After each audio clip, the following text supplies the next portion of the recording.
लीजिए सुनिए मुंशी प्रेमचंद के लिखे कथा संग्रह मानसरोवर एक की कहानी बेटों वाली विधवा, मेरी यानी समीर गोस्वामी की आवाज में। पंडित अयोध्यानाथ का देहांत हुआ तो सबने कहा, ईश्वर आदमी को ऐसी ही मौत दे। चार जवान बेटे थे, एक लड़की।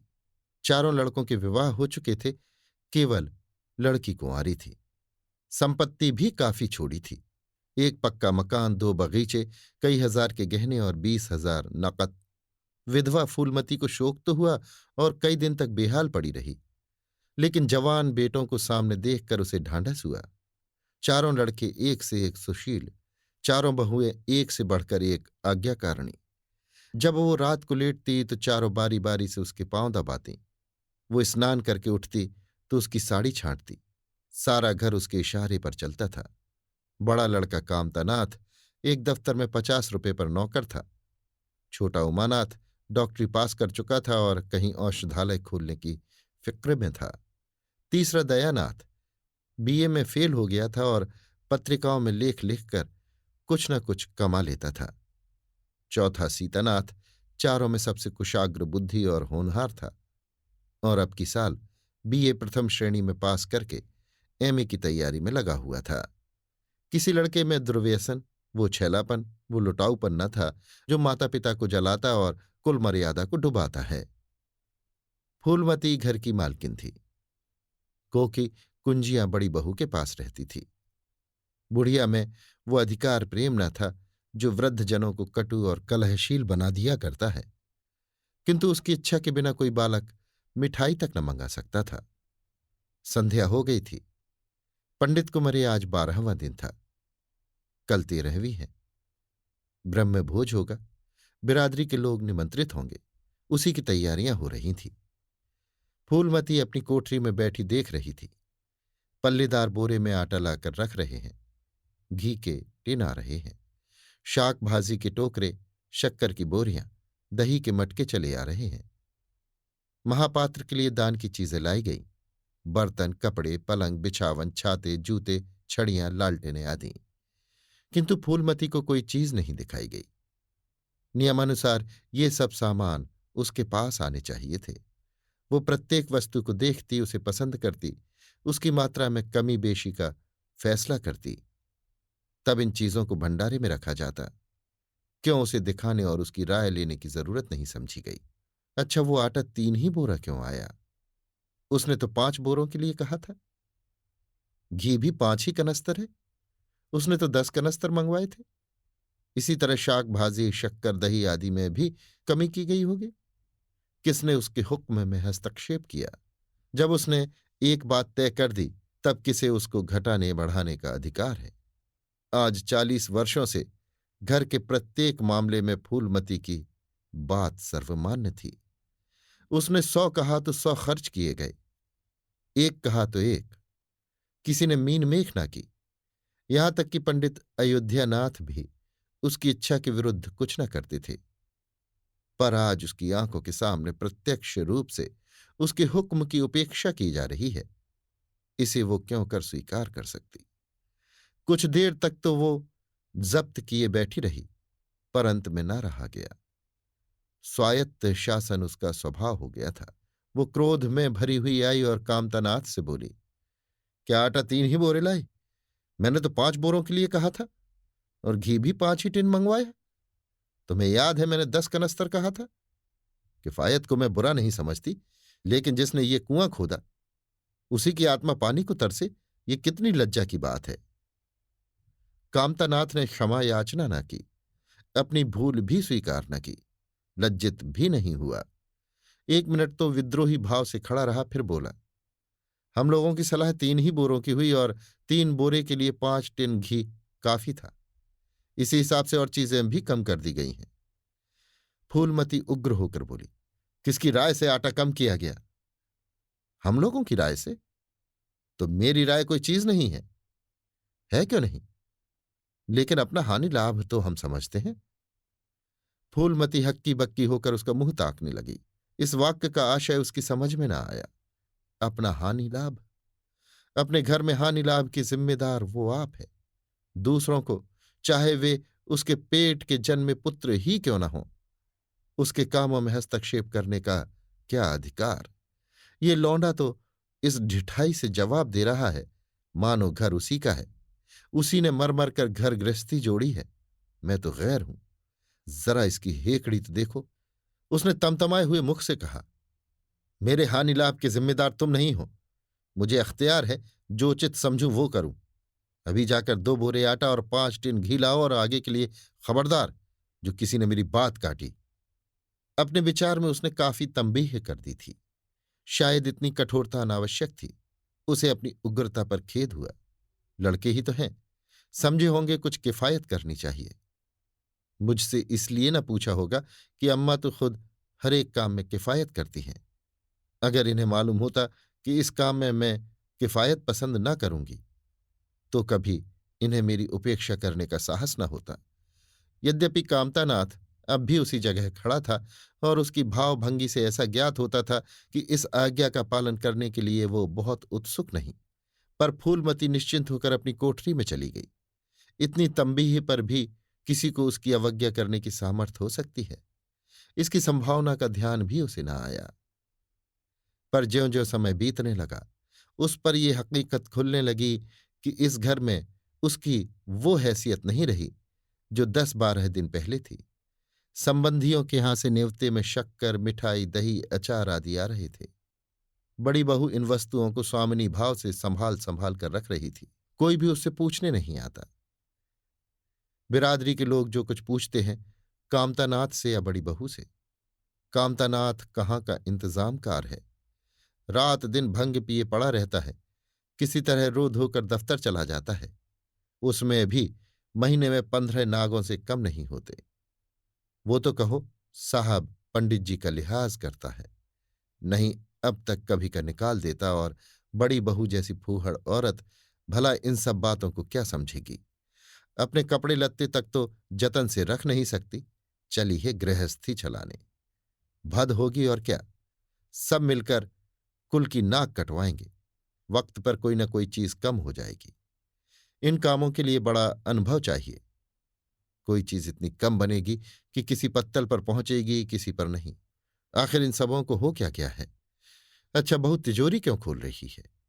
वो मेरी आज्ञा के बिना तिजोरी खोलने वाली कौन होती है? कुंजी उसके पास है अवश्य, लेकिन जब तक मैं रुपए न निकलवाऊं तिजोरी नहीं खुलती। आज तो इस तरह खोल रही है मानो मैं कुछ हूं ही नहीं। ये मुझसे बर्दाश्त न होगा। वो झमक कर उठी और बहू के पास जाकर कठोर स्वर में बोली, तिजोरी क्यों खोलती हो बहू? मैंने तो खोलने को नहीं कहा।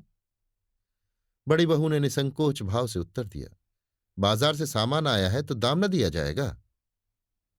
कौन चीज किस भाव में आई है और कितनी आई है, ये मुझे कुछ नहीं मालूम। जब तक हिसाब किताब न हो जाए रुपए कैसे दिए जाए?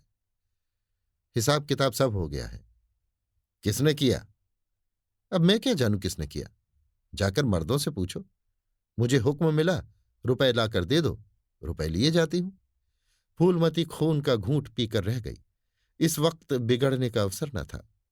घर में मेहमान स्त्री पुरुष भरे हुए थे। अगर इस वक्त उसने लड़कों को डांटा तो लोग यही कहेंगे कि इनके घर में पंडित जी के मरते ही फूट पड़ गई। दिल पर पत्थर रखकर फिर अपनी कोठरी में चली गई। जब मेहमान विदा हो जाएंगे तब वो एक एक की खबर लेगी। तब देखेगी कौन उसके सामने आता है और क्या कहता है। इनकी सारी चौकड़ी भुला देगी। किंतु कोठरी के एकांत में भी वो निश्चिंत न बैठी। सारी परिस्थिति को गृध्र दृष्टि से देख रही थी। कहाँ सत्कार का कौन सा नियम भंग होता है, कहाँ मर्यादाओं की उपेक्षा की जाती है। भोज आरंभ हो गया।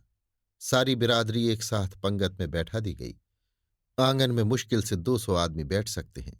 ये 500 आदमी इतनी जगह में कैसे बैठ जाएंगे? क्या आदमी के ऊपर आदमी बिठाए जाएंगे? 2 पंगतों में लोग बिठाए जाते तो क्या बुराई हो जाती? यही तो होता कि 12 बजे की जगह भोज 2 बजे समाप्त होता। मगर यहां तो सबको सोने की जल्दी पड़ी हुई है। किसी तरह ये बला सिर से टले और चैन से सोएं। लोग कितने सटकर बैठे हुए हैं कि किसी को हिलने की भी जगह नहीं। पत्तल एक पर एक रखे हुए हैं। पूरियां ठंडी हो गईं। लोग गरम गरम मांग रहे हैं। मेहंदी की पूरियां ठंडी होकर चिमड़ी हो जाती हैं। इन्हें कौन खाएगा? रसोइये को कढ़ाव पर से न जाने क्यों उठा दिया गया। यही सब बातें नाक कटाने की हैं। सहसा शोर मचा। तरकारियों में नमक नहीं। बड़ी बहू जल्दी जल्दी नमक पीसने लगी। फूलमती क्रोध के मारे ओठ चबा रही थी, पर इस अवसर पर मुंह न खोल सकती थी। नमक पिसा और पत्तलों पर डाला गया। इतने में फिर शोर मचा, पानी गर्म है, ठंडा पानी लाओ। ठंडे पानी का कोई प्रबंध न था। बर्फ भी न मंगाई थी। आदमी बाजार दौड़ाया गया, मगर बाजार में इतनी रात गए बर्फ कहाँ। आदमी खाली हाथ लौट आया। मेहमानों को वही नल का गर्म पानी पीना पड़ा। फूलमती का बस चलता तो लड़कों का मुंह नोच लेती।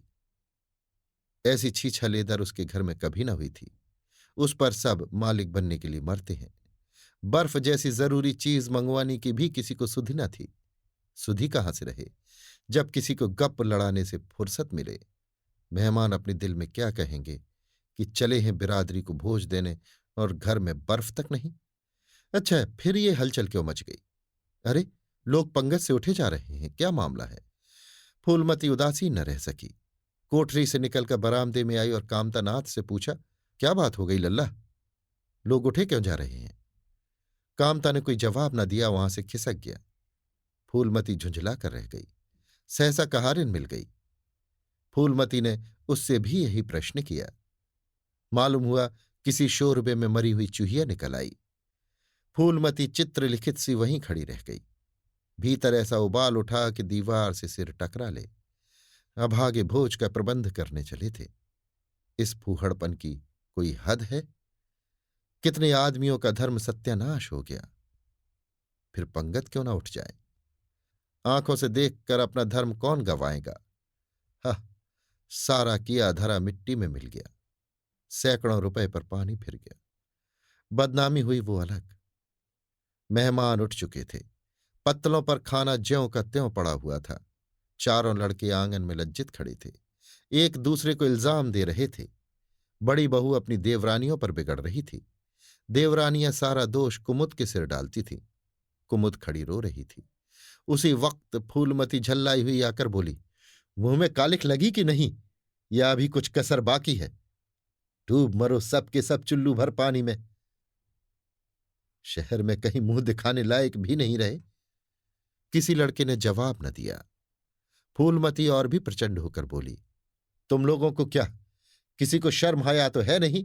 आत्मा तो उनकी रो रही है जिन्होंने अपनी जिंदगी घर की मर्जाद बनाने में खराब कर दी। उनकी पवित्र आत्मा को तुमने यों कलंकित किया। शहर में थुड़ी थुड़ी हो रही है। अब कोई तुम्हारे द्वार पर पेशाब करने तो आएगा नहीं। कामतानाथ कुछ देर तक तो चुपचाप खड़ा सुनता रहा। आखिर झुंझला कर बोला, अच्छा चुप रहो अम्मा, भूल हुई, हम सब मानते हैं, बड़ी भयंकर भूल हुई। लेकिन अब क्या उसके लिए घर के प्राणियों को हलाल कर डालोगी? सभी से भूलें होती हैं, आदमी पछता कर रह जाता है, किसी की जान तो नहीं मारी जाती। बड़ी बहू ने अपनी सफाई थी। हम क्या जानते थे कि बीबी यानी कुमुद से इतना सा काम भी ना होगा। इन्हें चाहिए था कि देखकर तरकारी कढ़ाव में डालती, टोकरी उठाकर कढ़ाव में डाल दी। हमारा क्या दोष? कामतानाथ ने पत्नी को डांटा, इसमें न कुमुद का कसूर है, न तुम्हारा न मेरा। संयोग की बात है, बदनामी भाग में लिखी थी वो हुई। इतने बड़े भोज में एक एक मुट्ठी तरकारी कढ़ाव में नहीं डाली जाती, टोकरे के टुकड़े उड़ेल दिए जाते हैं। कभी कभी ऐसी दुर्घटना होती है, पर इसमें कैसी जग हंसाई और कैसी नक कटाई। तुम खामोखा जले पर नमक छिड़कती हो। फूलमती ने दांत पीस कर कहा, शर्माते तो नहीं, उल्टे और बेहयाई की बातें करते हो। कामतानाथ ने निसंकोच होकर कहा, शर्माऊं क्यों? किसी की चोरी की है? चीनी में चींटे और आटे में घुन ये नहीं देखे जाते। पहले हमारी निगाह न पड़ी, बस यही बात बिगड़ गई। नहीं चुपके से चूहिया निकाल कर फेंक देते, किसी को खबर भी ना होती। फूलमती ने चकित होकर कहा, क्या कहता है? मरी चूहिया खिलाकर सबका धर्म बिगाड़ देता? कामता हंसकर बोला, क्या पुराने जमाने की बात करती हो अम्मा? इन बातों से धर्म नहीं जाता। ये धर्मात्मा लोग जो पत्तल पर से उठ गए हैं, इनमें से कौन है जो भेड़ बकरी का मांस न खाता? तालाब के कछुए और घोंघे तक तो किसी से बचते नहीं, जरा सी चूहिया में क्या रखा था? फूलमती को ऐसा प्रतीत हुआ कि अब प्रलय आने में बहुत देर नहीं है। जब पढ़े लिखे आदमियों के मन में ऐसे अधार्मिक भाव आने लगे तो धर्म की भगवान ही रक्षा करें। अपना समूह लेकर चली गई। 2 महीने गुजर गए हैं। रात का समय है। चारों भाई दिन के काम से छुट्टी पाकर कमरे में बैठे गपशप कर रहे हैं। बड़ी बहू भी षड्यंत्र में शरीक है। कुमुद के विवाह का प्रश्न छिड़ा हुआ है। कामतानाथ ने मसनद पर टेक लगाते हुए कहा, दादा की बात दादा के साथ गई। पंडित विद्वान भी हैं और कुलीन भी होंगे, लेकिन जो आदमी अपनी विद्या और कुलीनता को रुपयों पर बेचे वो नीच है। ऐसे नीच आदमी के लड़के से हम कुमुद का विवाह सैंत में भी न करेंगे। 5,000 तो दूर की बात है। उसे बताओ धता और किसी दूसरे वर की तलाश करो। हमारे पास कुल 20,000 ही तो हैं। एक एक के हिस्से में 5,000 आते हैं। 5,000 दहेज में दे दें और 5,000 नेग न्यौछावर बाजे गाजे में उड़ा दें तो फिर हमारी बधिया ही बैठ जाएगी।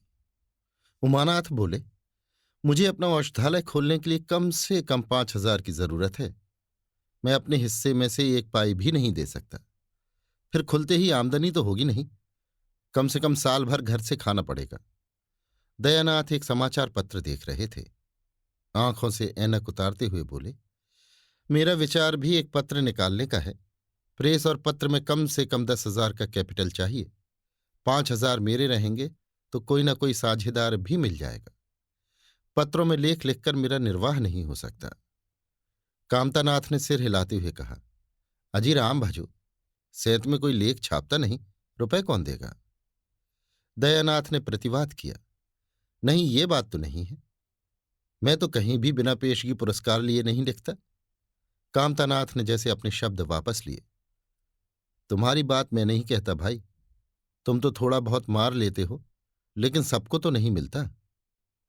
बड़ी बहू ने श्रद्धा भाव से कहा, कन्या भाग्यवान हो तो दरिद्र घर में भी सुखी रह सकती है, अभागी हो तो राजा के घर में भी रोएगी। ये सब नसीबों का खेल है। कामतानाथ ने स्त्री की ओर प्रशंसा भाव से देखा, फिर इसी साल हमें सीता का विवाह भी तो करना है। सीतानाथ सबसे छोटा था। सिर झुकाए भाइयों की स्वार्थ भरी बातें सुन सुनकर कुछ कहने के लिए उतावला हो रहा था। अपना नाम सुनते ही बोला, मेरे विवाह की आप लोग चिंता न करें। मैं जब तक किसी धंधे में न लग जाऊंगा विवाह का नाम भी न लूंगा। और सच पूछिए तो मैं विवाह करना ही नहीं चाहता। देश को इस समय बालकों की जरूरत नहीं, काम करने वालों की जरूरत है। मेरे हिस्से के रुपए आप कुमुद के विवाह में खर्च कर दें। सारी बातें तय हो जाने के बाद ये उचित नहीं है कि पंडित मुरारी लाल से संबंध तोड़ लिया जाए। उमा ने तीव्र स्वर में कहा, 10,000 कहाँ से आएंगे? सीता ने डरते हुए कहा, मैं तो अपने हिस्से के रुपए देने को कहता हूं। और शेष? मुरारी लाल से कहा जाए कि दहेज में कुछ कमी कर दें। वे इतने स्वार्थांध नहीं हैं कि इस अवसर पर कुछ बल खाने को तैयार न हो जाए। अगर वो 3,000 में संतुष्ट हो जाए तो 5,000 में विवाह हो सकता है। उमा ने कामतानाथ से कहा, सुनते हैं भाई साहब इसकी बात है? दयानाथ बोल उठे, तो इसमें आप लोगों का क्या नुकसान है? ये अपने रुपए दे रहे हैं, खर्च कीजिए। मुरारी पंडित से हमारा कोई बैर नहीं है। मुझे तो इस बात से खुशी हो रही है कि भला हम में कोई तो त्याग करने योग्य है। इन्हें तत्काल रुपए की जरूरत नहीं है। सरकार से वजीफा पाते ही हैं। पास होने पर कहीं ना कहीं जगह मिल जाएगी। हम लोगों की हालत तो ऐसी नहीं है। कामतानाथ ने दूरदर्शिता का परिचय दिया। नुकसान की एक ही कही।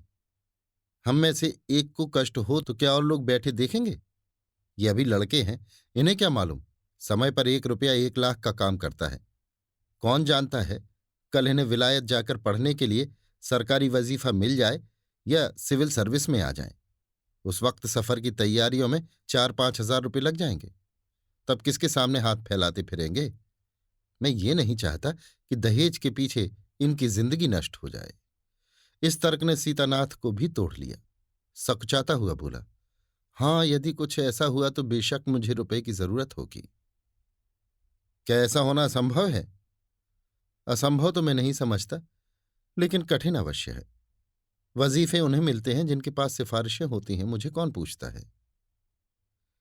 कभी कभी सिफारिशें धरी रह जाती हैं और बिना सिफारिश वाले बाजी मार ले जाते हैं। तो आप जैसा उचित समझे। मुझे यहां तक मंजूर है कि चाहे विलायत न जाऊं पर कुमुद अच्छे घर जाए। कामतानाथ ने निष्ठा भाव से कहा, अच्छा घर दहेज देने ही से नहीं मिलता भैया। जैसा तुम्हारी भाभी ने कहा, ये नसीबों का खेल है। मैं तो चाहता हूं कि मुरारी लाल को जवाब दे दिया जाए और कोई ऐसा घर खोजा जाए जो थोड़े में राजी हो जाए। इस विवाह में मैं 1,000 से ज्यादा नहीं खर्च कर सकता। पंडित दीनदयाल कैसे हैं? उमा ने प्रसन्न होकर कहा, बहुत अच्छे। एमए भी ये ना सही, यजमानों से अच्छी आमदनी है। दयानाथ ने आपत्ति की, अम्मा से भी पूछ तो लेना चाहिए। कामतानाथ को इसकी कोई जरूरत न मालूम हुई। बोले, उनकी तो जैसे बुद्धि ही भ्रष्ट हो गई। वही पुरानी युग की बात है। मुरारी लाल के नाम पर उधार खाए बैठी हैं। ये नहीं समझती कि वो जमाना नहीं रहा। उनको तो बस कुमुद मुरारी पंडित के घर जाए, चाहे हम लोग तबाह हो जाए। उमा ने एक शंका उपस्थित की, अम्मा अपने सब गहने कुमुद को दे देंगी, देख लीजिएगा। कामतानाथ का स्वार्थ नीति से विद्रोह न कर सका। बोले, गहनों पर उनका पूरा अधिकार है।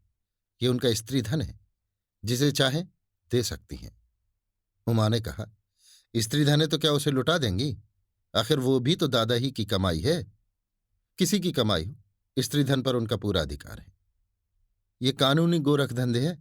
20,000 में तो 4 हिस्सेदार हों और 10,000 के गहने अम्मा के पास रह जाएं। देख लेना, इन्हीं के बल पर वो कुमुद का विवाह मुरारी पंडित के घर करेंगी। उमानाथ इतनी बड़ी रकम को इतनी आसानी से नहीं छोड़ सकता। वो कपट नीति में कुशल है। कोई कौशल रचकर माता से सारे गहने ले लेगा। उस वक्त तक कुमुद के विवाह की चर्चा करके फूलमती को भड़काना उचित नहीं। कामतानाथ ने सिर हिलाकर कहा, भाई मैं इन चालों को पसंद नहीं करता।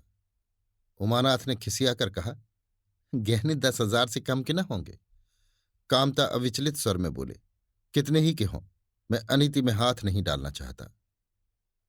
तो आप अलग बैठिए, हम बीच में भांजी न मारिएगा। मैं अलग रहूंगा। और तुम सीता? अलग रहूंगा। लेकिन जब दयानाथ से यही प्रश्न किया गया तो वो उमानाथ से सहयोग करने को तैयार हो गया। 10,000 में 2,500 तो उसके होंगे ही। इतनी बड़ी रकम के लिए यदि कुछ कौशल भी करना पड़े तो क्षम्य है। फूलमती रात को भोजन करके लेटी थी कि उमा और दया उसके पास जाकर बैठ गए। दोनों ऐसा मुंह बनाए हुए थे मानो कोई भारी विपत्ति आ पड़ी है। फूलमती ने सशंक होकर पूछा, तुम दोनों घबराए हुए मालूम होते हो। उमा ने सिर खुजलाते हुए कहा, समाचार पत्रों में लेख लिखना बड़े जोखिम का काम है अम्मा। कितना ही बचकर लिखो, लेकिन कहीं ना कहीं पकड़ हो ही जाती है। दयानाथ ने एक लेख लिखा था, उस पर 5,000 की जमानत मांगी गई है। अगर कल तक जमा न कर दी गई तो गिरफ्तार हो जाएंगे और 10 साल की सजा ठुक जाएगी। फूलमती ने सिर पीट कर कहा, ऐसी बात क्यों लिखते हो बेटा? जानते नहीं हो आजकल हमारे अधीन आए हुए हैं। जमानत किसी तरह टल नहीं सकती। दयानाथ ने अपराधी भाव से उत्तर दिया, मैंने तो अम्मा ऐसी कोई बात नहीं लिखी थी, लेकिन किस्मत को क्या करूं। हाकिम जिला इतना कड़ा है कि जरा भी रियायत नहीं करता। मैंने जितनी दौड़ धूप हो सकती थी वो सब कर ली। तो तुमने कामता से रुपए प्रबंध करने को नहीं कहा? उमा ने मुंह बनाया। उनका स्वभाव तो तुम जानती हो अम्मा। उन्हें रुपए प्राणों से प्यारे हैं। इन्हें चाहे काला पानी ही हो जाए, वो एक पाई न देंगे। दयानाथ ने समर्थन किया, मैंने तो उनसे इसका जिक्र ही नहीं किया। फूलमती ने चारपाई से उठते हुए कहा, चलो मैं कहती हूं, देगा कैसे नहीं? रुपए इसी दिन के लिए होते हैं कि गाड़ कर रखने के लिए? उमानाथ ने माता को रोककर कहा, नहीं अम्मा, उनसे कुछ न कहो। रुपए तो न देंगे, उल्टे और हाय हाय मचाएंगे। उनको अपनी नौकरी की खैरियत मनानी है। इन्हें घर में रहने भी न देंगे। अफसरों में जाकर खबर दे दें तो आश्चर्य नहीं। फूलमती ने लाचार होकर कहा, तो फिर जमानत का क्या प्रबंध करोगे? मेरे पास तो कुछ नहीं है। हाँ, मेरे गहने हैं, इन्हें ले जाओ, कहीं गिरों रखकर जमानत दे दो, और आज से कान पकड़ो कि किसी पत्र में एक शब्द भी न लिखोगे। दयानाथ कानों पर हाथ रखकर बोला, ये तो संभव नहीं हो सकता अम्मा कि तुम्हारे जेवर लेकर मैं अपनी जान बचाऊं। 10-5 साल की कैद ही तो होगी, झेल लूंगा। यहीं बैठा बैठा क्या कर रहा हूं। फूलमती छाती पीटते हुए बोली, कैसी बातें मुंह से निकालते हो बेटा। मेरे जीते जी तुम्हें कौन गिरफ्तार कर सकता है? उसका मुंह झुलस दूंगी। गहने इसी दिन के लिए हैं या और किसी दिन के लिए? जब तुम ही न रहोगे तो गहने लेकर क्या मैं आग में झोंकूंगी? उसने पिटारी लाकर सामने रख दी। दया ने उमा की ओर जैसे फरियाद की आंखों से देखा और बोला, आपकी क्या राय है भाई साहब? इसी मारे मैं कहता था अम्मा को बताने की जरूरत नहीं, जेल ही तो हो जाती है और कुछ। उमा ने जैसे सिफारिश करते हुए कहा, यह कैसे हो सकता था कि इतनी बड़ी वारदात हो जाती और अम्मा को खबर न होती? मुझसे ये नहीं हो सकता था कि सुनकर पेट में डाल लेता। मगर अब करना क्या चाहिए, ये मैं खुद निर्णय नहीं कर सकता। ना तो यही अच्छा लगता है कि तुम जेल जाओ और ना यही अच्छा लगता है कि अम्मा के गहने गिरों रखे जाएं। फूलमती ने व्यथित कंठ से कहा, क्या तुम समझते हो मुझे गहने तुमसे ज्यादा प्यारे हैं? मैं तो प्राण तक तुम्हारे ऊपर न्यौछावर कर दूं, गहनों की बिसात ही क्या है? दया ने दृढ़ता से कहा, अम्मा तुम्हारे गहने तो न लूंगा, चाहे मुझ पर कुछ ही क्यों ना आ पड़े। जब आज तक तुम्हारी कुछ सेवा न कर सका तो किस मुंह से तुम्हारे गहने उठा ले जाऊं? मुझ जैसे कपूत को तो तुम्हारी कोख से जन्म ही न लेना चाहिए था। सदा तुम्हें कष्ट ही देता रहा। फूलमती ने भी उतनी ही दृढ़ता से कहा, अगर यो न लोगे तो मैं खुद जाकर इन्हें गिरौं रख दूंगी और खुद हाकिम जिला के पास जाकर जमानत जमा कराऊंगी। अगर इच्छा हो तो ये परीक्षा भी ले लो। आंखें बंद हो जाने के बाद क्या होगा भगवान जाने, लेकिन जब तक जीती हूं तुम्हारी ओर कोई तिरछी आंखों से देख नहीं सकता। उमानाथ ने मानो माता पर एहसान रखकर कहा, अब तो तुम्हारे लिए कोई रास्ता नहीं रहा दयानाथ। क्या हरज है, ले लो। मगर याद रखो, ज्यों ही हाथ में रुपए आ जाएं गहने छुड़ाने पड़ेंगे।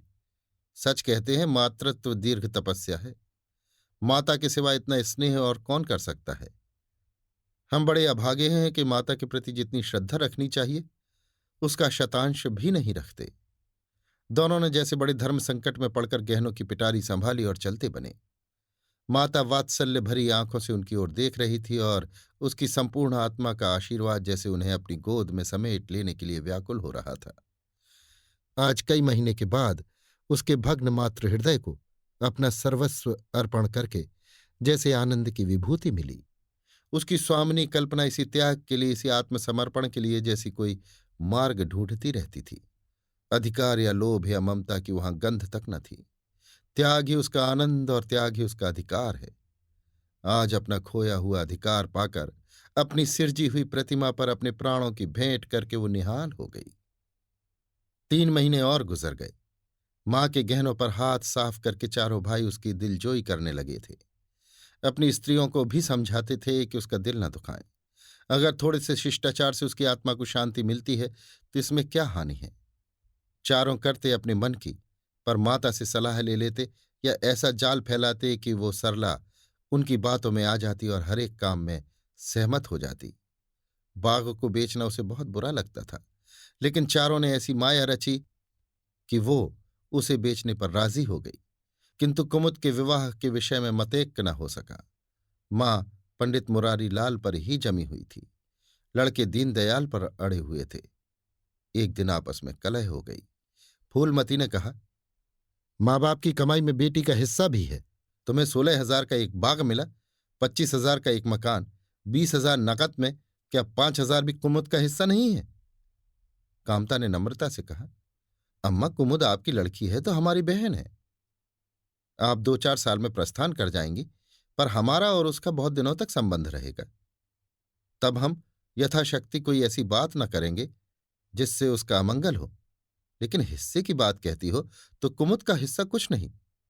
दादा जीवित थे तब और बात थी, वो उसके विवाह में जितना चाहते खर्च करते, कोई उनका हाथ न पकड़ सकता था। लेकिन अब तो हमें एक एक पैसे की किफायत करनी पड़ेगी। जो काम 1,000 में हो जाए उसके लिए 5,000 खर्च करना कहाँ की बुद्धिमानी है? उमानाथ ने सुधारा, 5,000 क्यों, 10,000 कहिए। कामता ने भंवन से कोड़कर कहा, नहीं, मैं 5,000 ही कहूंगा। एक विवाह में 5,000 खर्च करने की हमारी हैसियत नहीं है। फूलमती ने जिद पकड़कर कहा, विवाह तो मुरारी लाल के पुत्र से ही होगा। 5,000 खर्च हो चाहे 10,000, मेरे पति की कमाई है, मैंने मर मर कर जोड़ा है, अपनी इच्छा से खर्च करूंगी। तुम्ही ने मेरी कोख से नहीं जन्म लिया, कुमुद भी उसी कोख से आई है। मेरी आंखों में तुम सब बराबर हो। मैं किसी से कुछ मांगती नहीं, तुम बैठे तमाशा देखो, मैं सब कुछ कर लूंगी। 20,000 में 5,000 कुमुद का है। कामतानाथ को अब कड़वे सत्य की शरण लेने के सिवा और मार्ग न रहा। बोला, अम्मा तुम बरबस बात बढ़ाती हो। जिन रुपयों को तुम अपना समझती हो वो तुम्हारे नहीं है। तुम हमारी अनुमति के बिना उनमें से कुछ नहीं खर्च कर सकती। फूलमती को जैसे सर्प ने डस लिया। क्या कहा? फिर तो कहना। मैं अपने ही संचय रुपए अपनी इच्छा से नहीं खर्च कर सकती। वो रुपए तुम्हारे नहीं रहे, हमारे हो गए। तुम्हारे होंगे, लेकिन मेरे मरने के पीछे नहीं, दादा के मरते ही हमारे हो गए।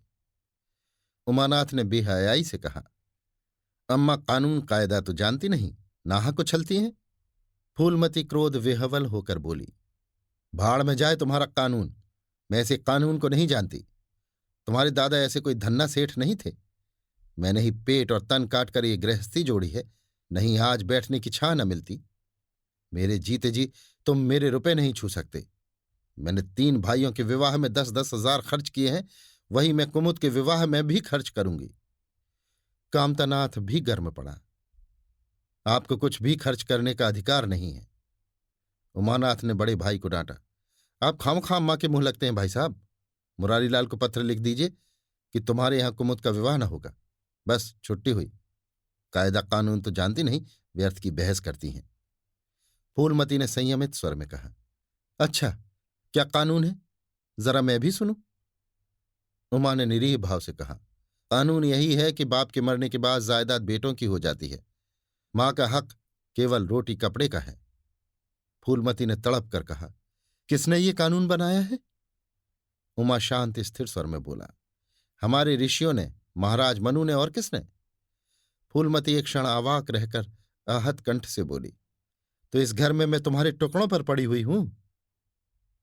उमानाथ ने न्यायाधीश की निर्ममता से कहा, तुम जैसा समझो। फूलमती की संपूर्ण आत्मा मानो इस वज्रपात से चीत्कार करने लगी।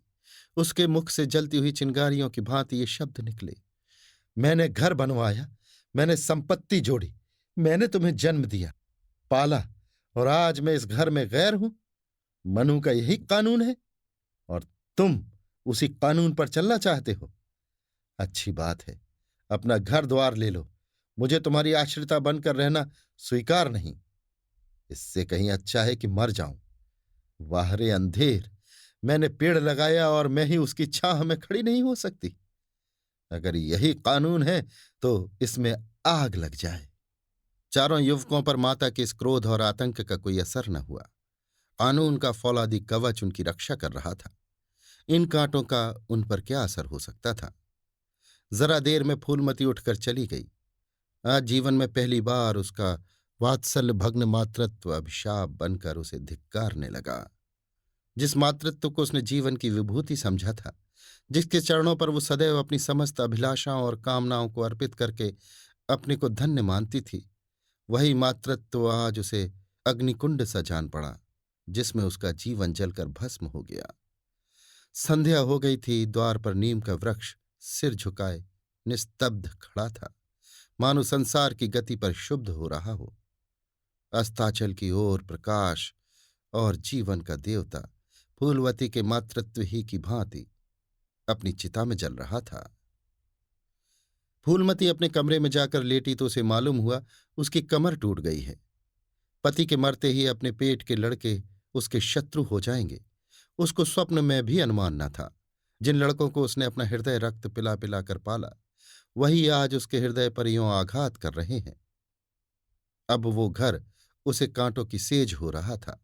जहां उसकी कुछ कद्र नहीं, कुछ गिनती नहीं, वहां अनाथों की भांति पड़ी रोटियां खाए, ये उसकी अभिमानी प्रकृति के लिए असह्य था। पर उपाय ही क्या था? वो लड़कों से अलग होकर रहे भी तो नाक किसकी कटेगी? संसार उसे थूके तो क्या, और लड़कों को थूके तो क्या? बदनामी तो उसी की है। दुनिया यही तो कहेगी कि 4 जवान बेटों के होते बुढ़िया अलग पड़ी हुई मजूरी करके पेट पाल रही है। जिन्हें उसने हमेशा नीच समझा वही उस पर हंसेंगे। नहीं, वो अपमान इस अनादर से कहीं ज्यादा हृदय विदारक था। अब अपना और घर का पर्दा ढका रखने में ही कुशल है। हाँ, अब उसे अपने को नई परिस्थितियों के अनुकूल बनाना पड़ेगा। समय बदल गया है। अब तक स्वामिनी बनकर रही, अब लौंडी बनकर रहना पड़ेगा। ईश्वर की यही इच्छा है। अपने बेटों की बातें और लातें गैरों की बातों और लातों की अपेक्षा फिर भी गनीमत है। वो बड़ी देर तक मुंह ढांपे अपनी दशा पर रोती रही। सारी रात इसी आत्मवेदना में कट गई। शरद का प्रभात डरता डरता उषा की गोद से निकला, जैसे कोई कैदी छिपकर जेल से भाग आया हो। फूलमती अपने नियम के विरुद्ध आज तड़के ही उठी। रात भर में उसका मानसिक परिवर्तन हो चुका था। सारा घर सो रहा था और वो आंगन में झाड़ू लगा रही थी। रात भर ओस में भीगी हुई उसकी पक्की जमीन उसके नंगे पैरों में कांटों की तरह चुभ रही थी। पंडित जी उसे कभी इतने सवेरे उठने न देते थे। शीत उसके लिए बहुत हानिकारक था। पर अब वो दिन नहीं रहे। प्रकृति उसको भी समय के साथ बदल देने का प्रयत्न कर रही थी। झाड़ू से फुर्सत पाकर उसने आग जलाई और चावल दाल की कंकड़ियां चुनने लगी। कुछ देर में लड़के जागे, बहुएं उठी। सभी ने बुढ़िया को सर्दी से सिकुड़े हुए काम करते देखा, पर किसी ने ये न कहा कि अम्मा क्यों हलाकान होती हो। शायद सबके सब बुढ़िया के इस मान मर्दन पर प्रसन्न थे। आज से फूलमती का यही नियम हो गया कि जी तोड़कर घर का काम करना और अंतरंग नीति से अलग रहना। उसके मुख पर जो एक आत्मगौरव झलकता रहता था, उसकी जगह अब गहरी वेदना छाई हुई नजर आती थी। जहां बिजली जलती थी वहां अब तेल का दिया टिमटिमा रहा था, जिसे बुझा देने के लिए हवा का एक हल्का सा झोंका काफी है। मुरारीलाल को इंकारी पत्र लिखने की बात पक्की हो चुकी थी। दूसरे दिन पत्र लिख दिया गया। दीनदयाल की उम्र 40 से कुछ अधिक थी। मर्यादा में भी कुछ हेठे थे, पर रोटी दाल से खुश थे। बिना किसी ठहराव के विवाह करने पर राजी हो गए। तिथि नियत हुई, बारात आई, विवाह हुआ और कुमुद विदा कर दी गई। फूलमती के दिल पर क्या गुजर रही थी इसे कौन जान सकता है। पर चारों भाई बहुत प्रसन्न थे, मानो उनके हृदय का कांटा निकल गया हो। ऊंचे कुल की कन्या मुंह कैसे खोलती। भाग्य में सुख भोगना लिखा होगा सुख भोगेगी, दुख भोगना लिखा होगा दुख झेलेगी। हरी इच्छा बेकसों का अंतिम अवलंब है। घर वालों ने जिससे विवाह कर दिया उसमें हजार ऐब हों तो भी वो उसका उपास, उसका स्वामी है। प्रतिरोध उसकी कल्पना से परे था। फूलमती ने किसी काम में दखल न दिया। कुमुद को क्या दिया गया, मेहमानों का कैसा सत्कार किया गया, किसके यहां से नेवते में क्या आया, किसी बात से भी उसे सरोकार न था। उससे कोई सलाह भी ली गई तो यही कहा, बेटा तुम लोग जो करते हो अच्छा ही करते हो, मुझसे क्या पूछते हो। जब कुमुद के लिए द्वार पर डोली आ गई और कुमुद मां के गले लिपट कर रोने लगी तो वो बेटी को अपनी कोठरी में ले गई और जो कुछ 150 रुपए और 2-4 मामूली गहने उसके पास बच रहे थे बेटी के अंचल में डालकर बोली, बेटी मेरी तो मन की मन में रह गई, नहीं तो क्या आज तुम्हारा विवाह इस तरह होता और तुम इस तरह विदा की जाती। आज तक फूलमती ने अपने गहनों की बात किसी से न कही। लड़कों ने उसके साथ जो कपट व्यवहार किया था इसे चाहे अब तक न समझी हो, लेकिन इतना जानती थी कि गहने फिर न मिलेंगे और मनोमालिन्य बढ़ने के सिवा कुछ हाथ न लगेगा। लेकिन इस अवसर पर उसे अपनी सफाई देने की जरूरत मालूम हुई। कुमुद ये भाव मन में लेकर जाए कि अम्मा ने अपने गहने बहुओं के लिए रख छोड़े, इसे वो किसी तरह न सह सकती थी, इसलिए वो उसे अपनी कोठरी में ले गई। लेकिन कुमुद को पहले ही इस कौशल की टोह मिल चुकी थी। उसने गहने और रुपए आंचल से निकालकर माता के चरणों में रख दी और बोली, अम्मा मेरे लिए तुम्हारा आशीर्वाद लाखों रुपयों के बराबर है। तुम इन चीजों को अपने पास रखो, न जाने अभी तुम्हें किन विपत्तियों का सामना करना पड़े। फूलमती कुछ कहना ही चाहती थी कि उमानाथ ने आकर कहा, क्या कर रही है कुमुद, चल जल्दी कर, साइत टली जाती है। वो लोग हाय हाय कर रहे हैं, फिर तो 2-4 महीने में आएगी ही, जो कुछ लेना देना हो ले लेना। फूलमती के घाव पर जैसे मनो नमक पड़ गया। बोली, मेरे पास अब क्या है भैया जो इसे मैं दूंगी। जाओ बेटी, भगवान तुम्हारा सुहाग अमर करे। कुमुद विदा हो गई। फूलमती पछाड़ खाकर गिर पड़ी। जीवन की लालसा नष्ट हो गई। 1 साल बीत गया। फूलमती का कमरा घर में सब कमरों से बड़ा और हवादार था। कई महीनों से उसने बड़ी बहू के लिए खाली कर दिया था और खुद एक छोटी सी कोठरी में रहने लगी, जैसे कोई भिखारिन हो। बेटों और बहुओं से अब उसे जरा भी स्नेह न था। वो अब घर की लौंडी थी। घर के किसी प्राणी, किसी वस्तु, किसी प्रसंग से उसे प्रयोजन न था। वो केवल इसलिए जीती थी कि मौत न आती थी। सुख या दुख का अब उसे लेश मात्र भी ज्ञान न था। उमानाथ का औषधालय खुला, मित्रों की दावत हुई, नाच तमाशा हुआ। दयानाथ का प्रेस खुला, फिर जलसा हुआ। सीतानाथ को वजीफा मिला और विलायत गया, फिर उत्सव हुआ। कामतानाथ के बड़े लड़के का यज्ञोपवीत संस्कार हुआ, फिर धूमधाम हुई। लेकिन फूलमती के मुख पर आनंद की छाया तक न आई। कामतानाथ महीने भर टाइफाइड में बीमार रहा और मरकर उठा। दयानाथ ने अब की अपने पत्र का प्रचार बढ़ाने के लिए वास्तव में एक आपत्तिजनक लेख लिखा और 6 महीने की सजा पाई। उमानाथ ने फौजदारी के मामले में रिश्वत लेकर गलत रिपोर्ट लिखी और उसकी सनद छीन ली गई। फूलमती के चेहरे पर रंज की परछाई तक न पड़ी। उसके जीवन में अब कोई आशा, कोई दिलचस्पी, कोई चिंता न थी। बस पशुओं की तरह काम करना और खाना, यही उसकी जिंदगी के दो काम थे। जानवर मारने से काम करता है, पर खाता है मन से। फूलमती बेकहे काम करती थी, पर खाती थी विष के कौर की तरह। महीनों सिर में तेल न पड़ता, महीनों कपड़े न धुलते, कुछ परवाह नहीं। चेतना शून्य हो गई थी। सावन की झड़ी लगी हुई थी। मलेरिया फैल रहा था। आकाश में मटियाले बादल थे, जमीन पर मटियाला पानी। आर्द्र वायु शीत ज्वर और श्वास का वितरण करती फिरती थी। घर की मेहरी बीमार पड़ गई। फूलमती ने घर के सारे बर्तन मांजे, पानी में भीग भीग कर सारा काम किया, फिर आग जलाई और चूल्हे पर पतीलियां चढ़ा दी। लड़कों को समय पर भोजन मिलना चाहिए।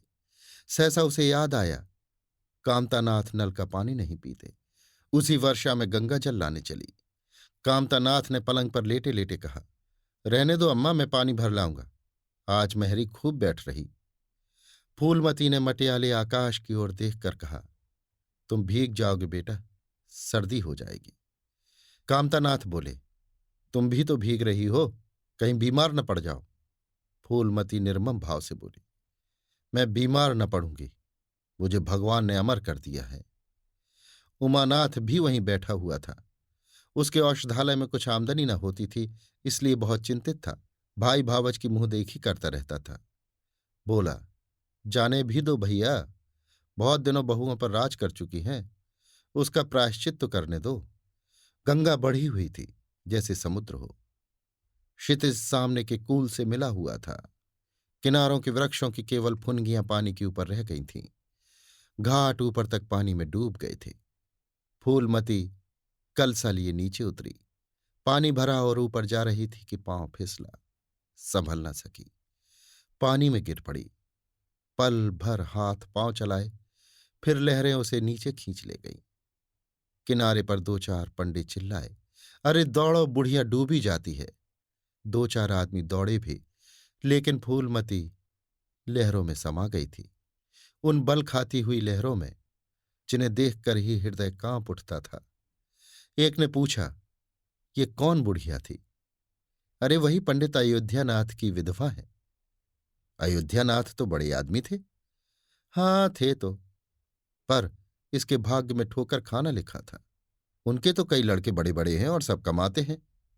हाँ सब हैं भाई, मगर भाग्य भी तो कोई वस्तु है। अभी आप सुन रहे थे मुंशी प्रेमचंद के लिखे कथा संग्रह मानसरोवर 1 की कहानी बेटों वाली विधवा, मेरी यानी समीर गोस्वामी की आवाज में।